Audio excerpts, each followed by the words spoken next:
About a minute and a half earlier, Franny, on a distinctly quavering note, had just declined her mother's fourth offer within 15 minutes to bring in a cup of nice hot chicken broth. Mrs. Glass had made this last offer on her feet, in fact, halfway out of the living room in the direction of the kitchen.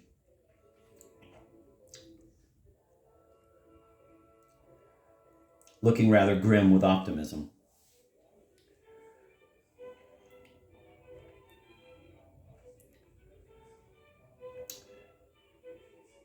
But the reintroduced quaver in Franny's voice had sent her quickly back to her chair.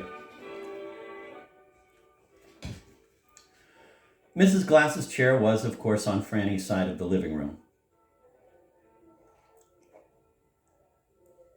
And most vigilantly so. Some 15 minutes earlier, when Franny had been rehabilitated enough to sit up and look around for her comb, Mrs. Glass had brought over the straight chair from the writing table and placed it squarely up against the coffee table. The sight was excellent for Franny observing, and also placed the observer within easy reach of an ashtray on the marble surface. Reseated, Mrs. Glass sighed, as she always sighed in any situation when cups of chicken broth were declined. Let me reread that. Reseated, Mrs. Glass sighed, as she always sighed in any situation when cups of chicken broth were declined. But she had, so to speak, been cruising in a patrol boat down and up her children's alimentary canals for so many years that the sigh was in no sense a real signal of defeat, and she said almost immediately, I don't see how you expect to get your strength and all back if you don't take something nourishing into your system. I'm sorry, but I don't. You've had exactly, Mother, now please, I've asked you 20 times, will you please stop mentioning chicken broth to me? It nauseates me just to... Franny broke off and listened. Is that our phone? She said. Mrs. Glass was already up from her chair. Her lips had tightened a bit. The ring of a telephone, any telephone anywhere, invariably caused Mrs. Glass's lips to tighten a bit. I'll be right back, she said, and left the room. She was chinking more audibly than usual, as if a box of assorted household nails had come apart in one of her kimono pockets. She was gone about 5 minutes. When she returned, she had the particular facial expression that her eldest daughter, Boo Boo, had once described as meaning one of only two things: that she had just talked with one of her sons on the telephone, or that she had just had a report on the best authority that the bowels of every single human being in the world were scheduled to move with perfect hygienic regularity for a period of 1 full week. Oh my God. Oh my God.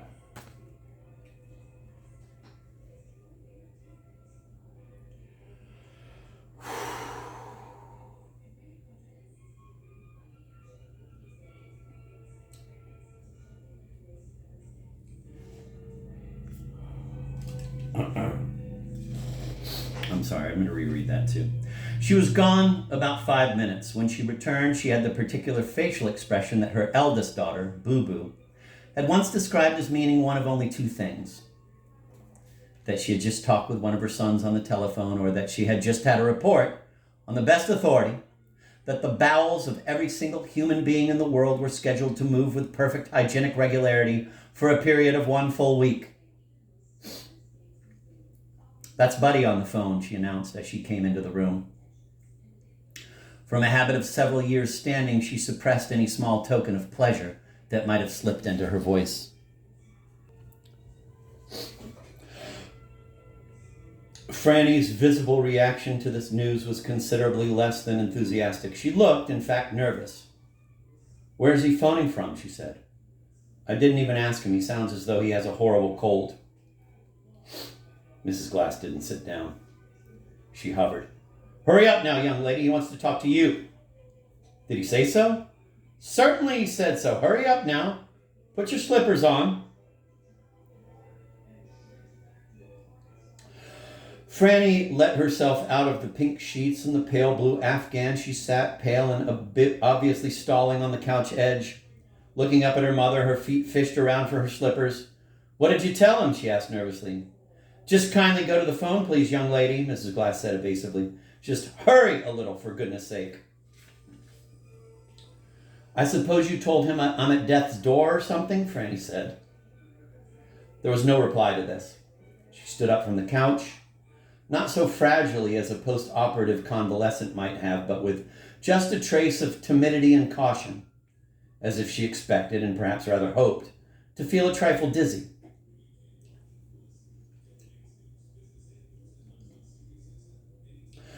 She worked her feet more securely into her slippers, then came out from behind the coffee table gravely, untying and retying the belt of her dressing gown. A year or so earlier, in an unwarrantably self-deprecating paragraph of a letter to her brother Buddy, she had referred to her own figure as, quote, irreproachably Americanese, end of quote. Watching her, Mrs. Glass, who happened to be a great judge of young girls' figures and young girls' walks, once again, in lieu of a smile, tightened her lips a bit. The instant, however, that Franny was out of sight, she turned her attention to the couch. Clearly, from her look, there were not many things in the world she disliked more than a couch. A good eiderdown couch that had been made up for sleeping purposes. She went around into the aisle made by the coffee table and began to give all the pillows in sight a therapeutic beating up.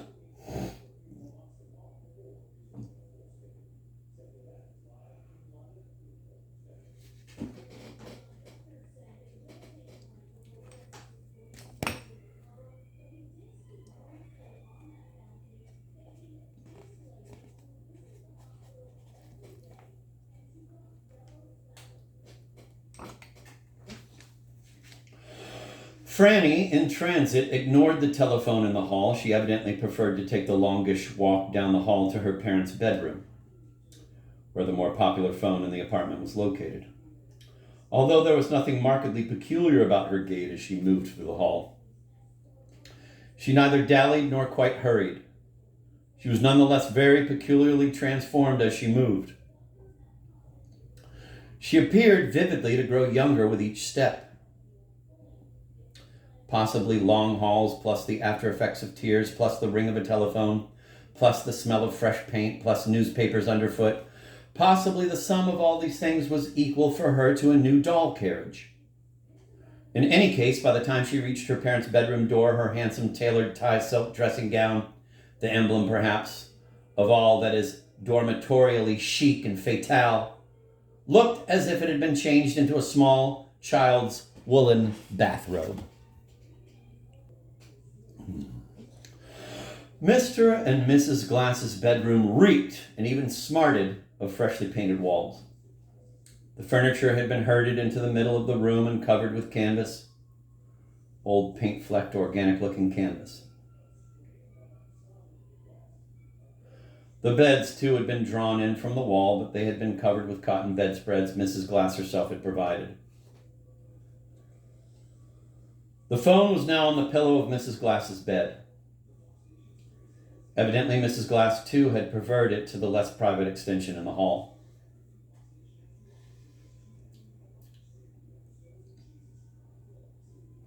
The handpiece lay detached from its catch, waiting for Franny. It looked almost as dependent as a human being for some acknowledgement of its existence.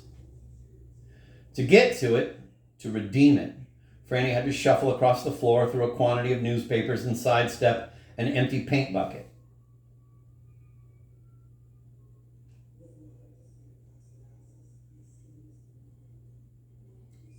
When she did reach it, she didn't pick it up, but merely sat down beside it on the bed, looked at it, looked away from it, and pushed back her hair. The night table that ordinarily stood alongside the bed had been moved close enough to it so that Franny could reach it without quite standing up. She put her hand under a particularly soiled-looking piece of canvas, covering it, and passed the hand back and forth till she found what she was looking for: a porcelain cigarette box and a box of matches in a copper holder.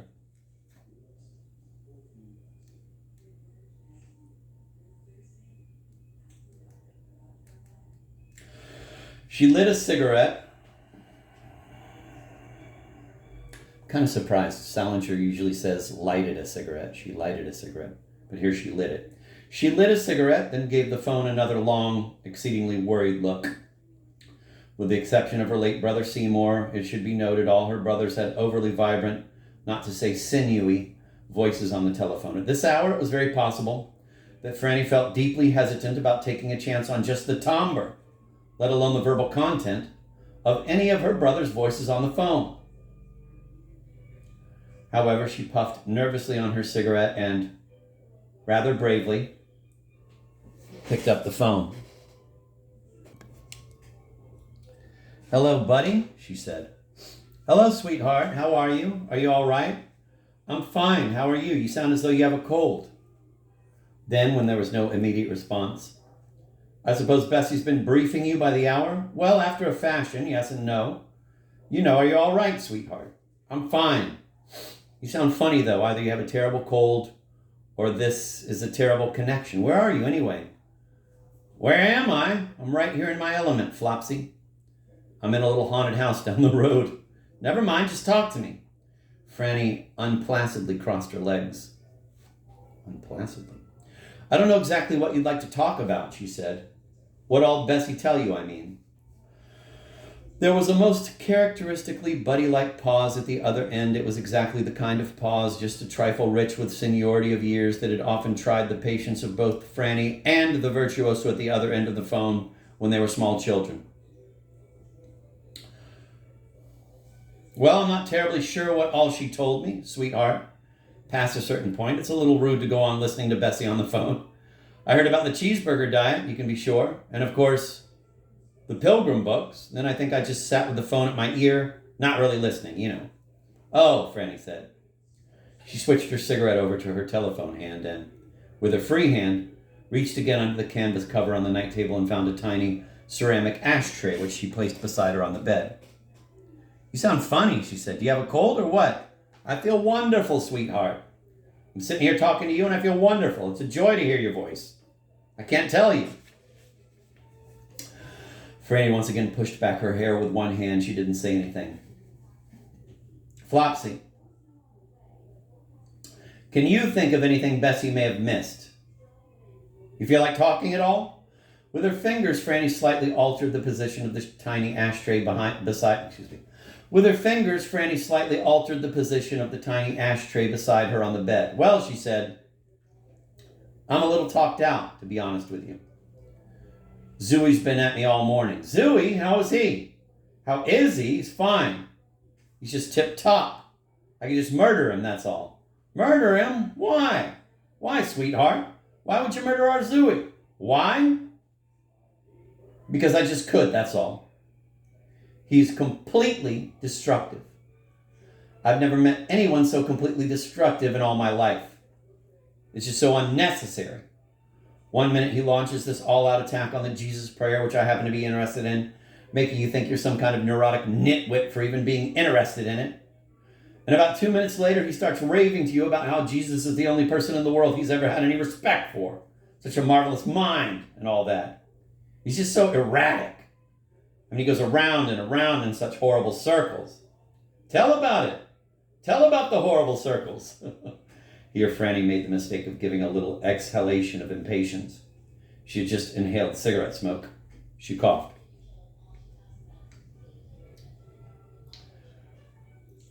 "Tell about it? It would just take me all day, that's all." She put a hand to her throat and waited for the wrong passage discomfort to pass. "He's just a monster," she said. "He is. Not really a monster, but I don't know. He's so bitter about things. He's bitter about religion. He's bitter about television. He's bitter about you and Seymour. He keeps saying you both made freaks out of us. I don't know. He jumps from one. Why freaks? I know he thinks that. Or thinks he thinks it. But did he say why? What's his definition of a freak? You say, sweetheart?"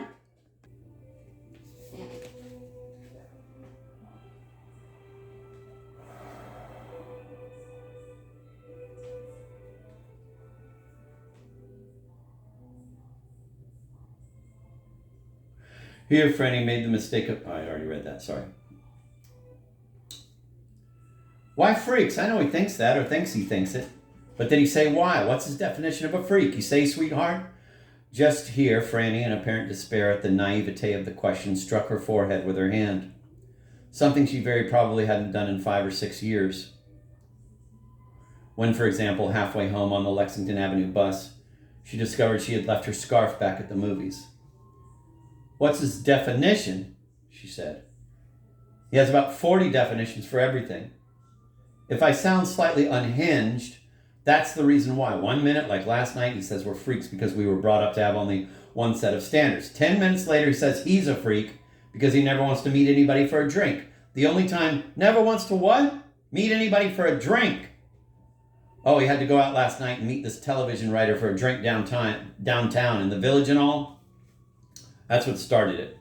He says the only people he ever really wants to meet for a drink somewhere are all either dead or unavailable. He says he never even wants to have lunch with anybody, even unless he thinks there's a good chance it's going to turn out to be Jesus, the person, or the Buddha, or Huai Ning, or Shankaracharya, or somebody like that, you know. Franny suddenly put out her cigarette in the tiny ashtray, with some awkwardness, not having her second hand free to brace the ashtray. You know what else he said to me? She said. You know what he swore up and down to me? He told me last night he once had a glass of ginger ale with Jesus in the kitchen when he was 8 years old. Are you listening? I'm listening. Sweetheart. He said this is exactly what he said. He said he was sitting at the table in the kitchen all by himself, drinking a glass of ginger ale and eating saltines and reading Dombe and Son. And all of a sudden, Jesus sat down in the other chair and asked if he could have a small glass of ginger ale. A small glass, mind you. That's exactly what I said. I mean, he says things like that, and yet he thinks he's perfectly qualified to give me a lot of advice and stuff. That's what makes me so mad. I could just spit. I could. It's like being in a lunatic asylum and having another patient all dressed up as a doctor come over to you and start taking your pulse or something. That's funny.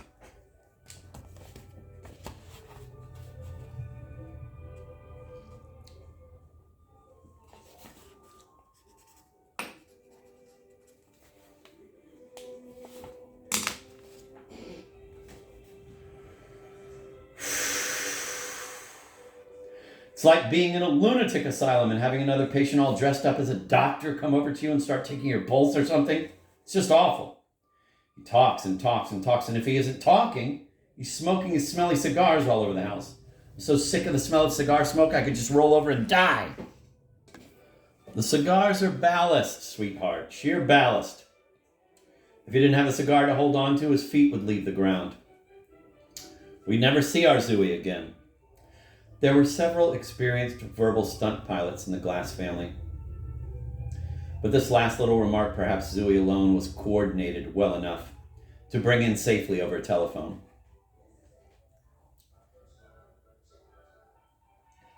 Or so this narrator suggests, and Franny may have felt so too. In any case, she suddenly knew that it was Zooey at the other end of the phone.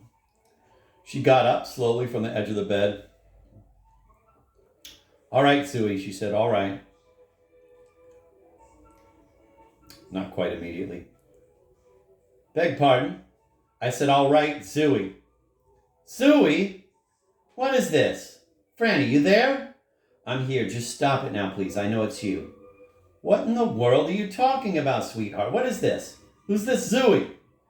Zooey Glass, Franny said. Just stop it now, please. You're not being funny. As it happens, I'm just barely getting back to feeling halfway. Grass, did you say? Zooey Grass? Norwegian chap. Sort of a heavyset, blonde, all right, Zooey, just stop, please. Enough's enough. You're not funny.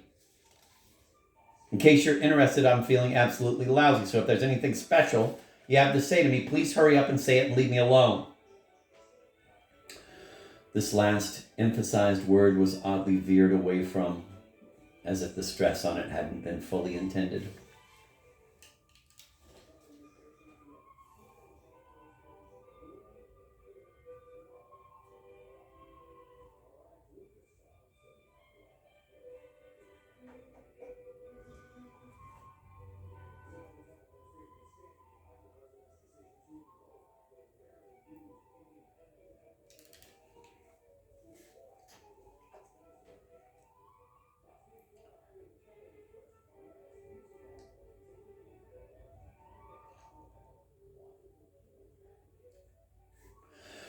There was a peculiar silence at the other end of the phone and a peculiar reaction to it from Franny. She was disturbed by it. She sat down again on the edge of her father's bed. I'm not going to hang up on you or anything, she said, but I'm tired, Zooey.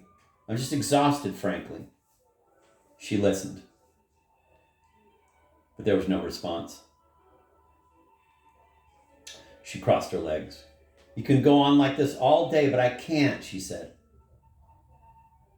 All I am is on the receiving end. It isn't terribly pleasant, you know. You think everybody's made of iron or something? She listened. She listened. She started to speak up again, but stopped when she heard the sound of a voice being cleared. I don't think everybody's made of iron, buddy. This abjectly simple sentence seemed to disturb Franny rather more than a continued silence would have. She quickly reached over and picked a cigarette out of the porcelain box, but didn't prepare to light it. Well, you'd think he did, she said. She listened. She waited. I mean, did you call for any special reason? She said abruptly. I mean, did you have any special reason for calling me? No special reason, buddy, no special reason.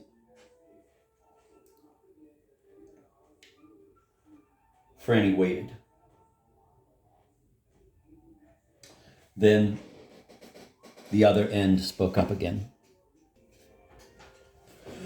I suppose I'm more or less called to tell you to go on with your Jesus prayer if you want to. I mean, that's your business. That's your business. It's a goddamn nice prayer, and don't let anybody tell you anything different.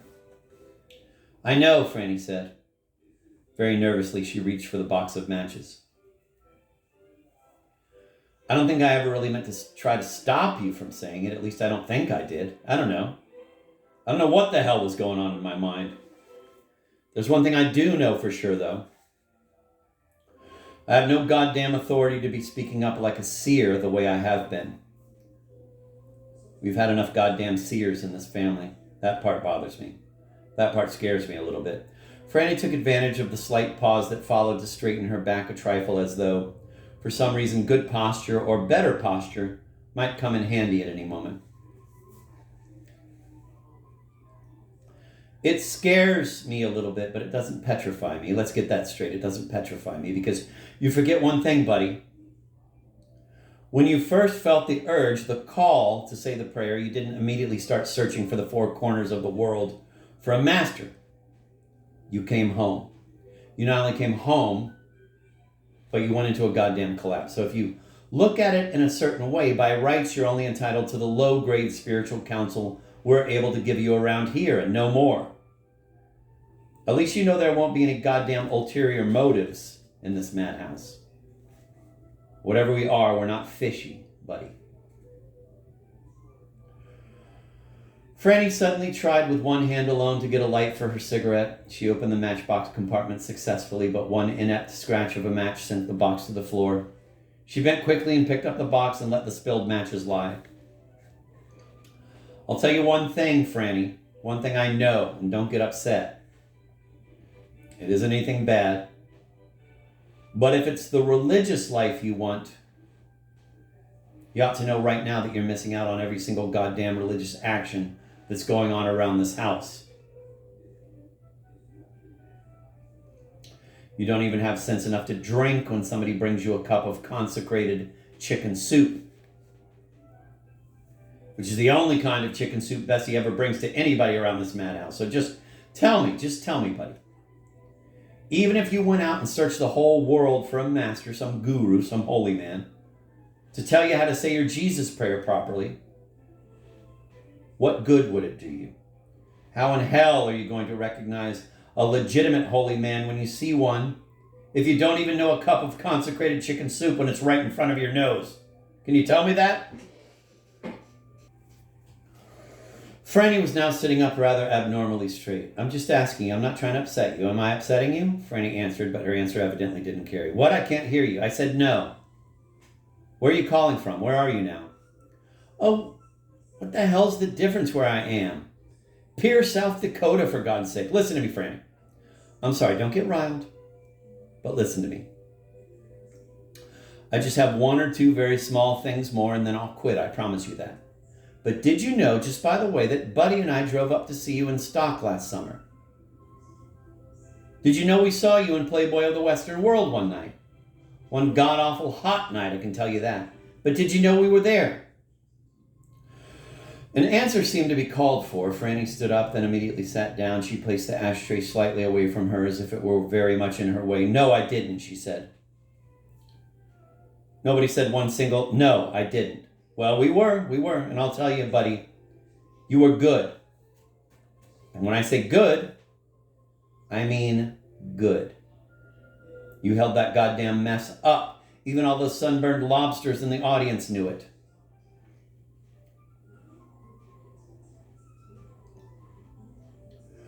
And now I hear you're finished with the theater forever. I hear things. I remember the spiel you came back with when the season was over. Oh, you irritate me, Franny. I'm sorry, you do. You've made the great startling goddamn discovery that the acting profession's loaded with mercenaries and butchers. As I remember, you even looked like somebody who'd just been shattered because all the ushers hadn't been geniuses. What's the matter with you, buddy? Where are your brains? If you've had a freakish education, at least use it. Use it. You can say the Jesus prayer from now till doomsday. But if you don't realize that the only thing that counts in the religious life is detachment, I don't see how you'll ever even go more than an inch. Detachment, buddy. And only detachment. Desirelessness. Cessation from all hankerings. It's this business of desiring, if you want to know the goddamn truth, that makes an actor in the first place.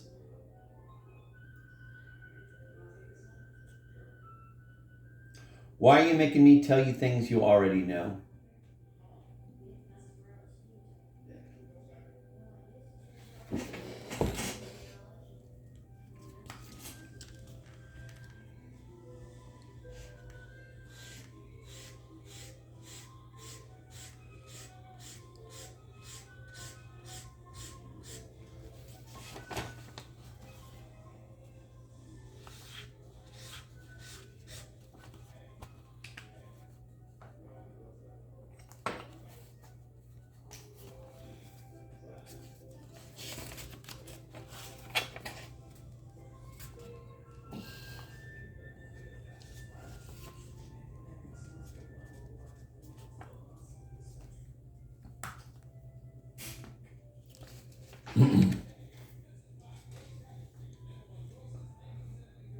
Why are you making me tell you things you already know? Somewhere along the line, in one damn incarnation or another, if you like, you not only had a hankering to be an actor or an actress, but to be a good one. You're stuck with it now. You can't just walk out on the results of your own hankerings. Cause and effect, buddy. Cause and effect. Unbelievable.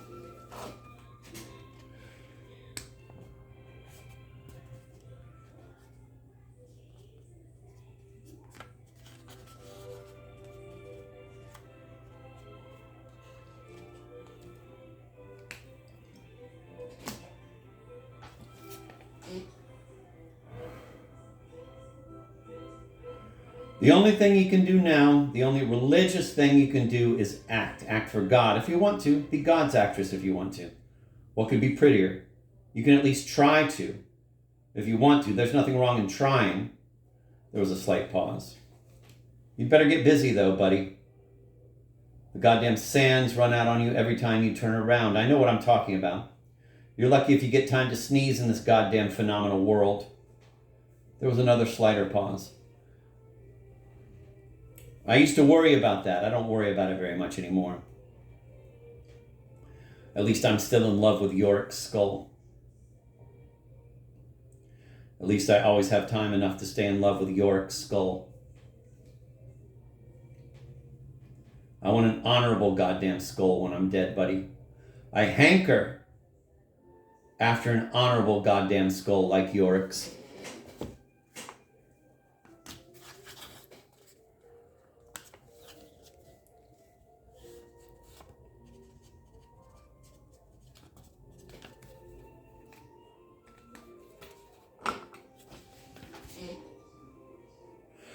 And so do you, Franny Glass, so do you. Oh, God, what's the use of talking? You had the exact same goddamn freakish upbringing I did, and if you don't know by this time what kind of skull you want when you're dead, and what you have to do to earn it, I mean, if you don't at least know by this time that if you're an actress, you're supposed to act, then what's the use of talking?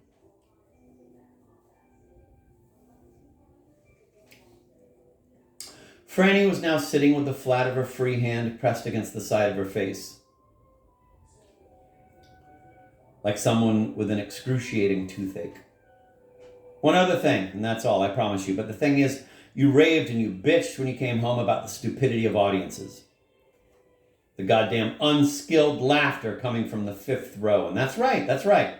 God knows it's depressing. I'm not saying it isn't, but that's none of your business, really. That's none of your business, Franny.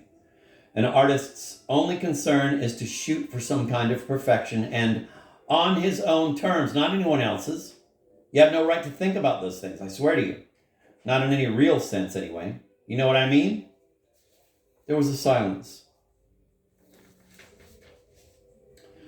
Both saw it through without any seeming impatience or awkwardness.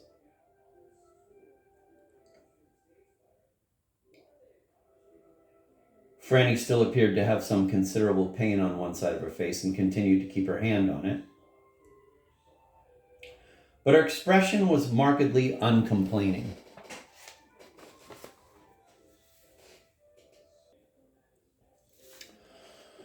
The voice at the other end came through again. I remember about the fifth time I ever went on Wise Child.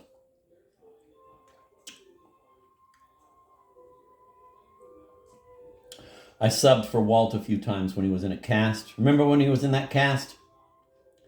Anyway, I started bitching one night before the broadcast. Seymour told me to shine my shoes just as I was going out the door with Waker. I was furious. The studio audience were all morons. The announcer was a moron.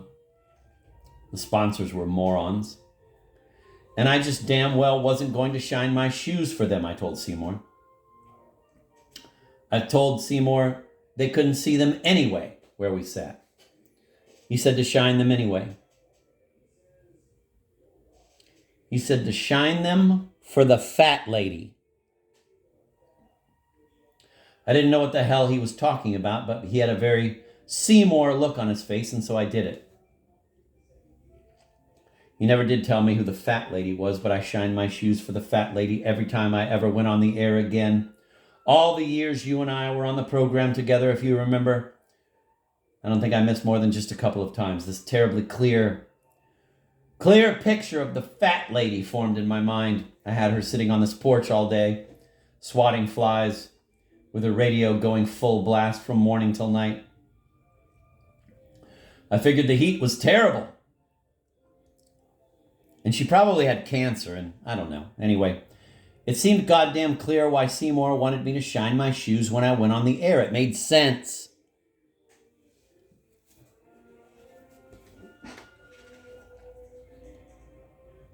Franny was standing.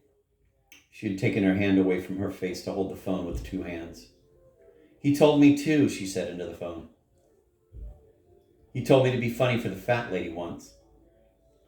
She released one hand from the phone and placed it very briefly on the crown of her head.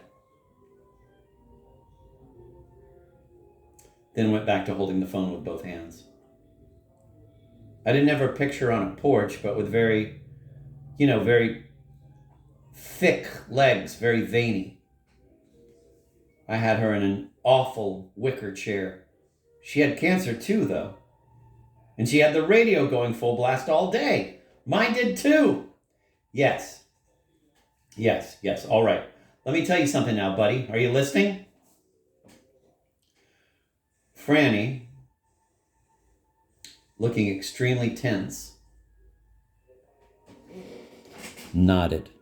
Now again, this is such a good detail because they're on the telephone. What good does nodding do?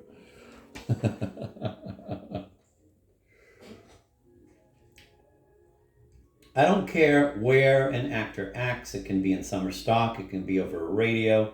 It can be over television. It can be in a goddamn Broadway theater, complete with the most fashionable, most well-fed, most sunburned-looking audience you can imagine. But I'll tell you a terrible secret. Are you listening to me? There isn't anyone out there who isn't Seymour's fat lady. That includes your Professor Tupper, buddy. And all his goddamn cousins by the dozens. There isn't anyone anywhere that isn't Seymour's fat lady. Don't you know that? Don't you know that goddamn secret yet?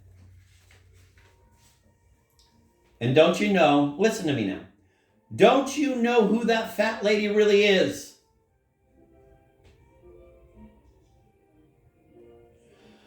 Oh, buddy. It's Christ himself. Christ himself, buddy. For Joy, apparently, it was all Franny could do to hold the phone even with both hands.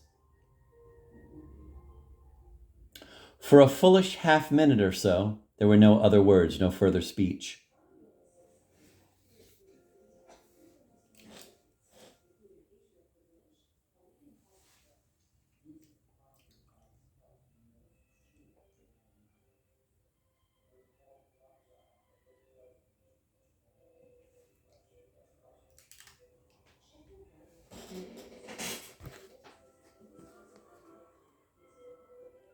Then, I can't talk anymore, buddy. The sound of a phone being replaced in its catch followed.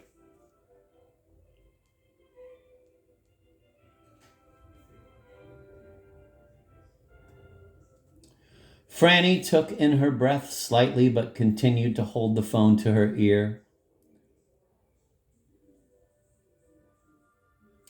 The dial tone, of course, followed the formal break in the connection.